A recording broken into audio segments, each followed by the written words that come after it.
Assalamualaikum warahmatullahi wabarakatuh. Om Swastiastu, Namo Buddhaya, salam kebajikan, salam sejahtera untuk kita semua, salam sehat dan salam sukses untuk kita semua. Halo Sobat Ijen dimanapun berada, saya Aini Farah Tristianti. Kita kembali lagi pada acara kesayangan kita yaitu Suar Integritas.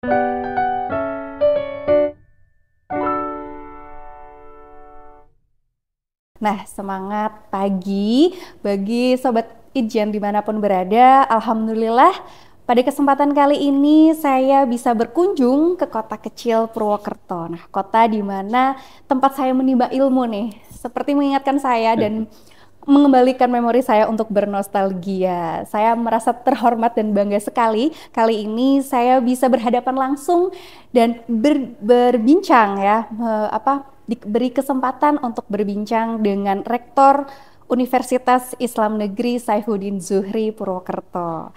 Bersama dengan ini saya ingin menyapa beliau, yaitu Bapak Profesor Dr. Haji Ridwan MAG. Assalamualaikum Prof. Waalaikumsalam warahmatullahi wabarakatuh. Ya, gimana kabarnya nih Prof? Sehat? Alhamdulillah sehat. Alhamdulillah, Prof, saya merasa bangga sekali dan tersanjung gitu. Saya bisa mewawancarai Pak Rektor yang di kampus yang dulu saya pernah menimba ilmu gitu. Rasanya kebanggaan buat saya gitu. Prof, alhamdulillah terima kasih kita sudah diberi kesempatan Prof untuk berbincang dan juga bersilaturahmi ke UIN Saizu ya, lebih dikenalnya Sobat Ijen. Jadi Prof, sebelum kita berbicara nih ke tema podcast kita pada kali ini, yaitu temanya tentang integritas, mungkin sedikit perkenalan kepada Sobat Ijen nih Prof, bagaimana profil Profesor Dr. Haji Ridwan MAG. Bisa diceritakan nih Prof, mungkin sedikit profilnya? Baik, terima kasih. Assalamualaikum warahmatullahi wabarakatuh. Waalaikumsalam warahmatullahi Saya wabarakatuh. Profesor Dr. Haji Ridwan MAG, Rektor Universitas Islam Negeri, Profesor Kiai Haji Saifuddin Zuhri. Sering dikenal dengan UIN Saizu. Ya.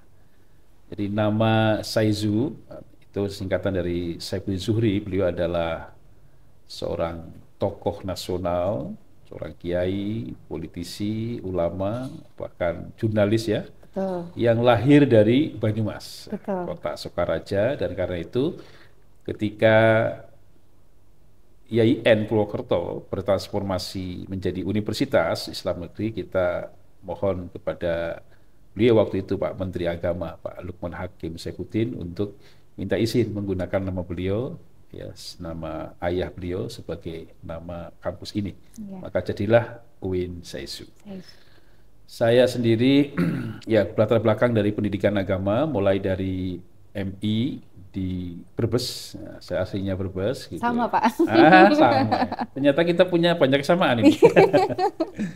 Kemudian sanawiyahnya juga di kota Bumiayu Brebes, tepatnya di Pondok Pesantren Al Hikmah Benda. Kemudian melanjutkan madrasah aliyah di Jombang, di Pesantren Tebireng. Kemudian melanjutkan kuliah S1-nya di Fakultas Syariah IAIN Wali Songo Semarang waktu itu. Kemudian lanjut juga S2-nya di alma mater yang sama, Pemikiran Hukum Islam. Dan S3-nya tahun 2008 itu di Universitas Islam Negeri Syarif Hidayatullah Jakarta, konsentrasi syariah. Dan ya guru besar saya juga di bidang ilmu hukum Islam. Sekira sekilas tentang latar belakang saya. Ya Prof. Nah Prof, sebagai seorang pimpinan Satker ya Prof ya, bagaimana sih pandangan Profesor sendiri mengenai apa sih sebenarnya nilai-nilai integritas itu, khususnya di bidang pendidikan tinggi ya, seperti sekarang ini Prof. Bisa diceritakan nggak sih bagaimana pandangan Profesor ini terkait nilai-nilai integritas dalam pendidikan tinggi? Ya, salah satu budaya kerja Kementerian Agama. Yang pertama itu adalah integritas. Betul. Ya. Ada integritas, ada profesionalitas, kemudian ada keteladanan, inovasi, tanggung jawab ya. Nah, bagi kami integritas itu kan dimaknai sebagai konsistensi antara ucapan dengan perbuatan, komitmen terhadap kejujuran, keadilan. Ya. Itu semuanya nilai-nilai dasar yang harus dimiliki oleh siapapun ya. Bagi orang yang mengusung nilai integritas itu menjadi bagian dari karakter dirinya. Nah, nilai integritas kalau di kalangan sivitas akademika, misalkan di dosen dan mahasiswa, itu yang paling mudah itu kan pada aspek misalkan integritas keilmuan. Nah, integritas keilmuan bagi dosen dan mahasiswa itu misalkan pada karya ilmiah misalkan. Itu kita sudah membuat satu norma akademik ya, larangan plagiarisme misalkan. Jadi itu adalah integritas moral pada aspek pengembangan keilmuan dan itu berlaku bagi mahasiswa dan dosen. Jadi zero toleran untuk plagiarisme misalkan. Jadi nilai integritas itu menjadi bagian yang tak terpisahkan ya dari kehidupan keseharian sivitas akademika. Kemudian juga berkaitan dengan integritas ini kan juga ada integritas moral misalkan. Kita juga sudah membuat satu rancangan regulasi terkait dengan kode etik. Kode etik yang mengikat dosen, mahasiswa dan tenaga pendidikan. Nah, jadi berbagai instrumen regulasi kode etik yang mengatur pada sivitas akademika itu sesungguhnya adalah satu ikhtiar yang terukur untuk memastikan bahwa keluarga besar kampus ini, sivitas akademikanya, itu selalu menjunjung nilai integritas. Jadi katakan itu sebagai bagian dari komitmen bersama. Nah, oleh karena itu dalam berbagai kesempatan, misalkan kita punya program pembinaan pegawai rutin gitu ya, itu selalu saja diingatkan ya tentang nilai-nilai integritas sebagai bagian yang tak terpisahkan dari budaya kerja Kementerian Agama. Salah satunya adalah integritas itu. Ya, betul. Nah, sebagai Rektor UIN Saifuddin, Profesor Kiai Haji Saifuddin Zuhri atau UIN Saizu gitu ya. Apa sih tantangan utama Pak Rektor dalam membangun budaya integritas di kalangan mahasiswa dan dosen nih, terutama di kampus? Ya, ya kita ini kan hari ini sedang dihadapkan kepada tantangan kehidupan yang serba berubah, serba instan. Jadi pola-pola berpikir yang instan dan kadang ya hedonis lah kira-kira. Nah, ini saya kira menjadi bagian dari bagaimana proses internalisasi integritas itu mampu dan dipastikan itu terbangun di kalangan sivitas akademika itu kan. Nah, oleh karena itu ya banyak ya instrumen yang kita coba untuk kita bangun secara sistemik ya. Kita ini UIN Saizu kan menjadi salah satu PTKN pilot project untuk pembangunan ZI PPK dan alhamdulillah kemarin kita masuk di tahapan setelah self assessment itu kemudian dilakukan penilaian, kita dianggap layak. Baru hari kemarin kita dilakukan penilaian asesmen secara online gitu kan. Nah, tentu untuk sampai proses ke sana ya, kan tidak mungkin kalau kemudian tidak dibangun kesadaran bersama kolektif conscience untuk membangun nilai integritas itu. Sehingga berbagai kampanye, misalkan kampanye anti korupsi, kampanye anti gratifikasi itu selalu terpampang di semua sudut, di semua sudut kampus ini, di semua sudut kantor ini, di semua sudut unit ini, gitu kan. Itu sesungguhnya dalam rangka untuk membangun internalisasi nilai dan pada akhirnya menjadi kultur, menjadi budaya, gitu kan.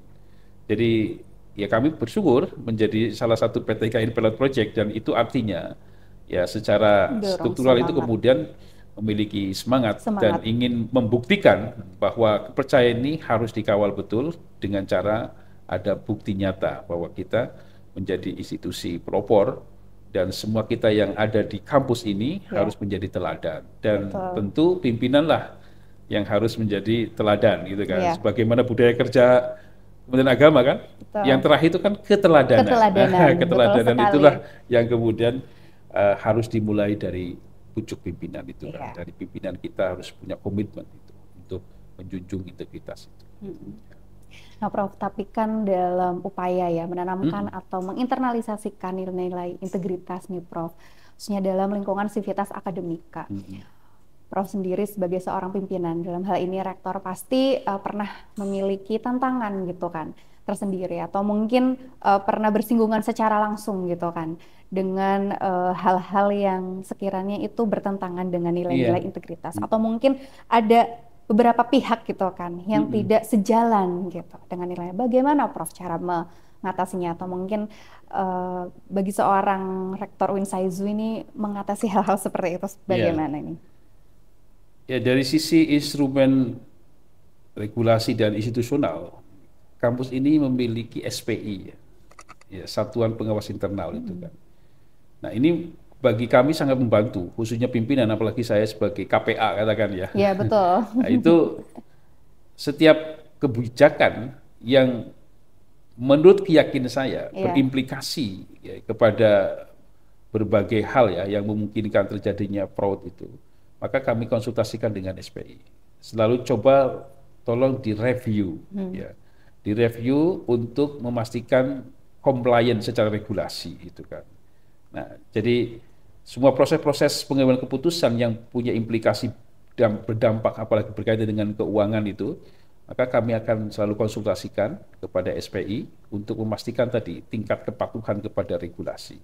Memastikan bahwa berbagai aturan turunan, edaran atau surat keputusan yang kami keluarkan itu ya, itu sudah inline, sudah selaras dengan ketentuan regulasi. Bagi kami ketentuan kepatuhan kepada regulasi itulah harga mati ya, Betul. untuk memastikan tidak ada sesuatu pun yang kemudian dilanggar gitu kan.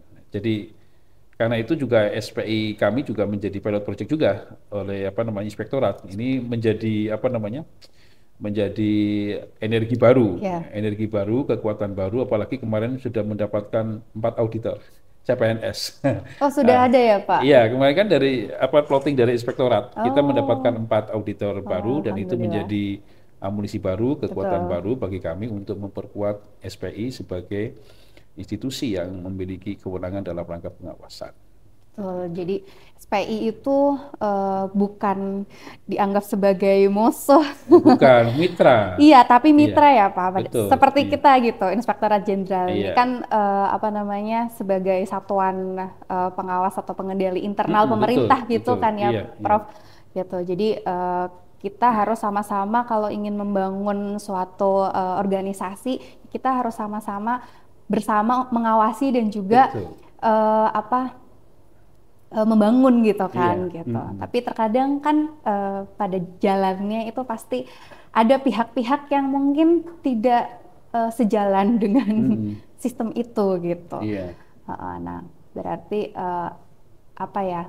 Memang integritas itu ya harus terinternalisasi atau memang harus menjadi apa ya?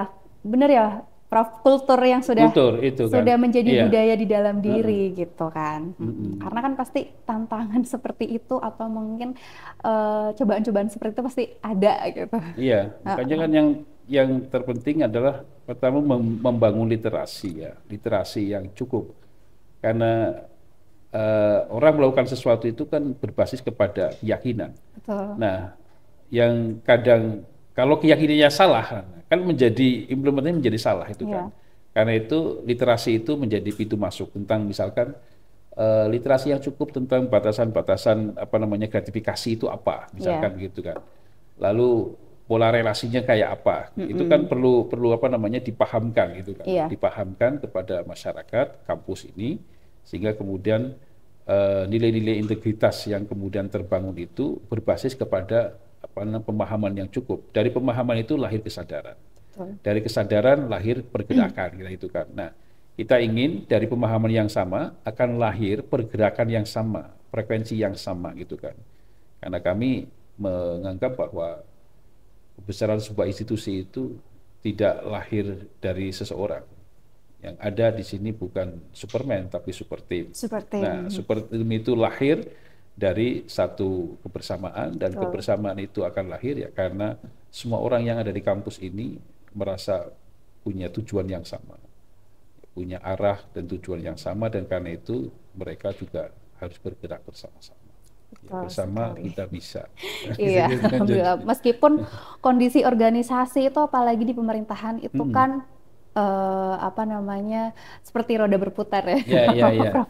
Kayak seperti sekarang gitu ada efisiensi anggaran dicanangkan Mm. oleh Pak Presiden itu kan Iya, membawa dampak yang cukup signifikan gitu, betul, khususnya bagi betul. ASN Iya. gitu kan, Mm-mm. ASN Kementerian Agama. Kadang kan banyak yang berpikir mengganggu ini gitu kan, Mm-mm. atau mungkin apa berdampak kepada kehidupan di Pendapatan. ya secara pribadi pendapatan. Nah Iya. itu kan apa ya kayak ibaratnya gimana nih caranya kita bisa tetap supaya menginternalisasikan atau menjaga nilai integritas itu meskipun kondisi-kondisi apa perubahan organisasi itu pasti akan ada gitu. Iya.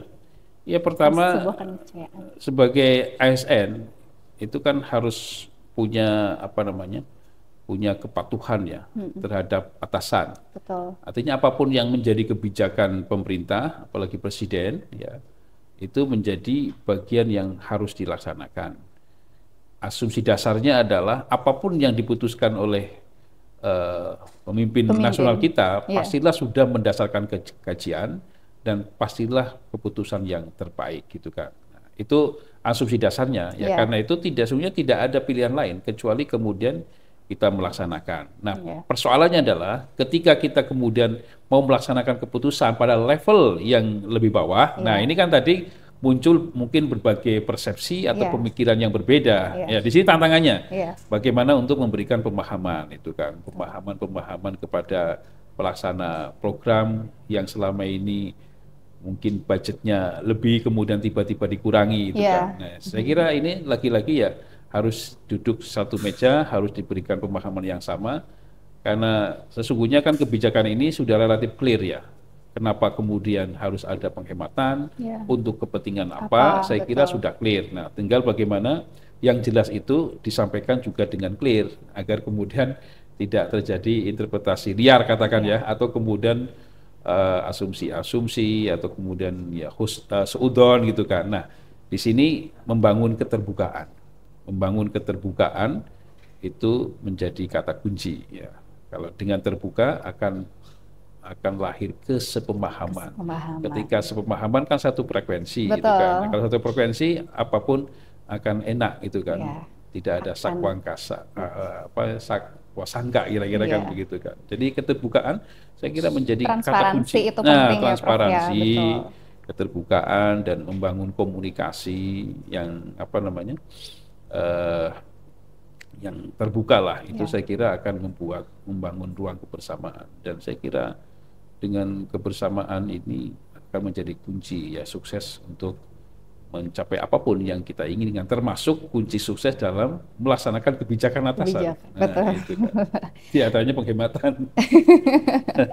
Nah, Prof, bagaimana ya saya ingin Hmm. menanyakan pandangan Profesor ini dalam melihat hubungan antara integritas dan kualitas pendidikan nih yang ada di kampus UIN Saizu ini. Ya, jadi integritas itu menjadi nilai penting ya dalam apa namanya membangun pondasi pendidikan yang berkualitas ya. Misalkan ya pada regulasi terkait dengan apa larangan untuk plagiarisme Ya. ya itu kita kan melihat kalau ada seorang ya intelektual yang lahir dari satu proses yang tidak fair ya, yang tidak berintegritas ya kan melahirkan intelektual yang tidak berintegritas kan. Kita bisa Setuju, bayangkan kalau intelektual tidak berintegritas kemudian mengambil posisi penting, lalu harus mengambil kebijakan yang Kebijakan. sangat menentukan, ya pasti kebijakannya menjadi tidak berintegritas kan. Iya, Nah, betul. dan itu artinya akan merusak masa depan bangsa ini. Gitu kan. Dari proses pendidikan yang berintegritas akan lahir pemimpin yang berintegritas. Berintegritas. Karena itu kan, karena output itu kan akan dipengaruhi oleh proses. Betul. Jadi kalau proses-proses pendidikannya tidak berintegritas, ya lahirlah calon pemimpin, calon intelektual yang tidak berintegritas. Nah, karena itu integritas itu menjadi kunci, menjadi nilai utama ya, menjadi nilai utama untuk memastikan bahwa para pemimpin masa depan yang lahir dari proses pendidikan itu ya, adalah pemimpin-pemimpin yang berintegritas. Jadi sangat penting. Nah, Prof, apa nih kira-kira program dari seorang Profesor Ridwan ini sebagai rektor kampus gitu, ada nggak program-program khusus gitu nih yang berkaitan tentang untuk meningkatkan nilai-nilai integritas atau mungkin semangat kerja atau mungkin semangat dalam menempuh pendidikan gitu, yang mungkin beda dari satker-satker yang lain, ada nggak Prof? Ya, kalau program unggulan ini dulu ya. Ya, Program bisa unggulan disebutkan kampus kita program ini unggulan. sedang merencanakan untuk program internasionalisasi. Nah, pilihan internasionalisasi itu sebagai konsekuensi, Winsaisu ini telah mendapatkan akreditasi perguruan tinggi unggul. Ini adalah rekognisi di level nasional. Nah, karena itu tidak ada cara lain kecuali kemudian meningkatkan pada rekognisi internasional. Caranya apa? Ya kita sedang berusaha untuk memperumuskan, mempersiapkan dan sudah berjalan adalah untuk masuk kepada pemeringkatan perguruan tinggi di level internasional melalui berbagai platform. Itu ada QS Star, ada QS Wur, itu kan kita sedang menyusun itu. Nah, berbagai kegiatan misalkan riset kolaboratif, kemudian juga kita sebutnya ITT, International Team Teaching, secara online International akan Team teaching. Jadi kita ini mendesain satu perkuliahan untuk kelas tertentu di semua prodi yang dosennya dua, dosen kita dan dosen dari luar negeri. Nah, jadi kita kemarin sudah membincang 27. Itu mulai kapan, Prof? Ini semester ini. Oh, semester ini. Ya, kemarin kita sudah bicara secara teknis. Kita sudah berkomunikasi dengan berbagai perguruan tinggi di luar negeri. Winsaisu ini meskipun kampusnya desa loh ya, desa. Tapi mahasiswa asingnya banyak dari 10 negara. Ini berbeda dengan dulu waktu banyak kuliah di sini ya. Masih Stein, Prof. Iya. Nah, sekarang udah mahasiswanya dari 10 negara, Masya Allah. 10 negara, iya. Ada 56 mahasiswa asing gitu kan. Karena kita ingin tadi kampus desa tapi mendunia. Mendunia, betul. Kampus desa tapi atmosfer akademiknya dunia. Nah, akademiknya internasional. Apa hubungan dengan integritas? Ya kan gitu ya. Ya, betul. Itu semua mempersyaratkan karena berkaitan dengan misalkan reputasi akademik ya. Reputasi akademik itu kan antara lain misalkan risetnya. Risetnya itu kan harus publish di jurnal internasional bereputasi dan salah satu persyaratannya itu secara etika akademik pasti artikel-artikel itu harus lolos secara reputasi akademik gitu kan. Artinya tidak ada plagiarisme. Jadi artikel-artikel yang publish di kampus ini ya, karena mengikuti standar internasional itu kan pasti sudah lolos dari sisi plagiarismenya, dari etika publikasinya itu sudah lolos. Apa artinya bahwa menuju ke reputasi internasional itu ya. Salah syaratnya itu adalah integritas. Artinya ketika kita mengarah ke sana ya sesungguhnya ini adalah proses yang tidak terpisahkan dari membangun integritas itu sendiri. Betul. Jadi, tapi Prof kalau terkait tentang proses masuk mahasiswa atau seleksi mahasiswa, nah bagaimana Prof? Apakah ada tantangan tersendiri nih tentang nilai-nilai integritas itu sendiri?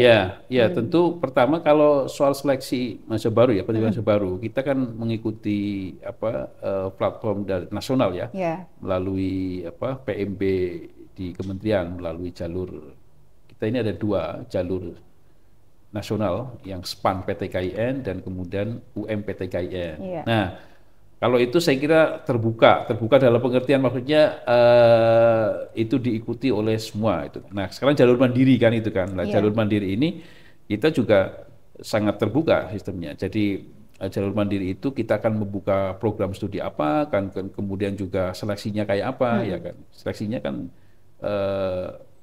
juga berbasis ini CAT kan. CAT, betul. Kalau CAT itu kan semuanya sangat transparan ya, sifatnya kuantitatif, transparan dan ya itu juga menjadi bagian yang tak terpisahkan. Jadi tidak ada lagi proses pengambilan keputusan untuk kelulusan itu kemudian mendasarkan kepada yudisium yang tertutup ya, karena semua orang bisa itu kan. Jadi saya kira dari sisi instrumen teknis dan regulasinya itu pasti dijamin tentang integritas rekrutmen mahasiswa baru melalui PMB itu. Karena jaminannya apa? Ya aplikasi dan sistem yang terbuka. Betul. Kira-kira itu kan. Karena sekarang dengan kemajuan teknologi gitu kan, sudah sangat tidak dipungkiri bahwa sistem informasi sekarang sudah sangat terbuka gitu kan. Jadi semua masyarakat dan semua lapisan masyarakat pun bisa mengaksesnya. Nah, Prof, terakhir nih sebelum kita tutup podcast kita pada kesempatan kali ini, Prof, gitu. Kira-kira apa nih harapannya seorang profesor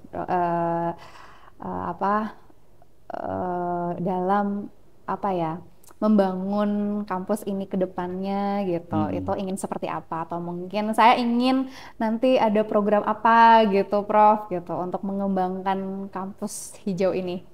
Ya, pertama kaitan dengan integritas tentu pendampingan dari inspektorat untuk penguatan capacity building bagi SPI ya, itu menjadi harapan kami. Jadi pendampingan dari inspektorat dalam rangka penguatan kelembagaan dan SDM SPI menjadi hal yang mutlak.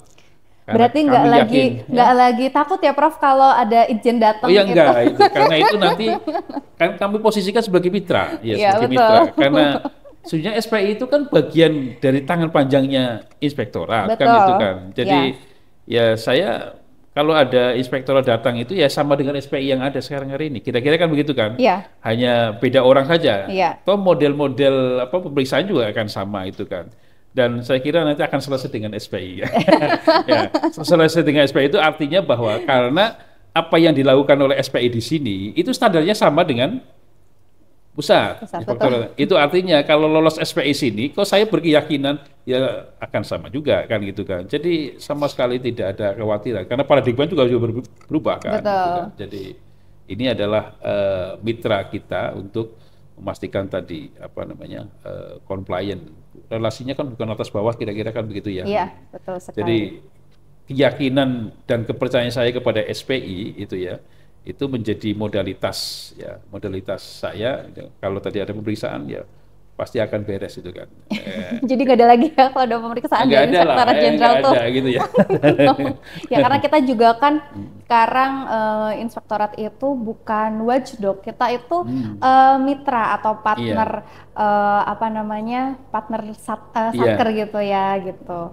Jadi bukan lagi zaman dulu yang tugasnya tuh menghukum kayak polisi menghukum gitu tuh enggak, tapi kita tuh strategic partner. Kita itu punya tradisi ya dalam kaitan dengan memastikan bahwa semua kegiatan di kampus ini UIN ini berjalan baik. Itu kita melibatkan dua lembaga.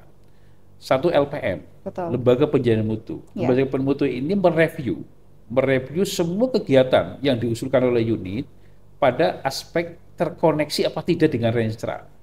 Artinya lebih secara substantif. Jadi apakah usulan program itu terkoneksi apa enggak dengan Renstra yang kita miliki? Terkoneksi enggak dengan Perkin? Nah, itu kan. Ini substantif. Yang kedua SPI akan direview oleh SPI pada aspek compliance-nya. Apakah secara budgeting itu kemudian keluar dari SPI apa tidak, misalkan itu kan. Itu SPI. Jadi semua kegiatan itu akan direview oleh dua lembaga secara bersamaan. LPM dan SPI, ya dengan dua perspektif yang berbeda itu kan. Ini mulai dari proses perencanaan loh, Pak. Proses perencanaan. Jadi ketika itu sudah masuk dalam proses penganggaran dan definitif, itu artinya sudah dipastikan secara substantif kegiatan itu terkoneksi dengan Renstra untuk mencapai tujuan organisasi. Dari sisi compliance regulasinya itu sudah direview oleh SPI. Jadi saya kan tenang. Kira-kira kan gitu. Betul sekali, karena memang ya sudah ada pakemnya.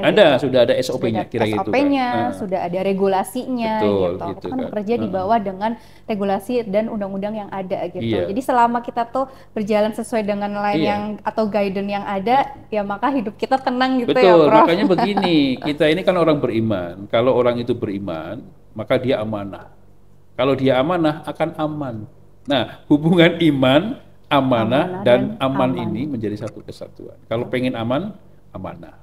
Amanah itu lahir dari mana? Dari iman. Nah, itu kan kira-kira gitu. Betul sekali, Prof. Masya Allah. Alhamdulillah, Sobat Ijen, ternyata sudah banyak sekali nih insight-insight yang kita dapatkan dari seorang Profesor Dr. Haji Ridwan MAG, di mana beliau adalah rektor dari UIN SAIZU. Nah, Prof, mungkin pesan terakhir aja nih Prof untuk ASN di seluruh Indonesia, khususnya ASN Kementerian Agama. Pesan-pesannya apa nih untuk mereka agar tetap semangat bekerja dan juga menjaga nilai-nilai integritas? Silakan Prof.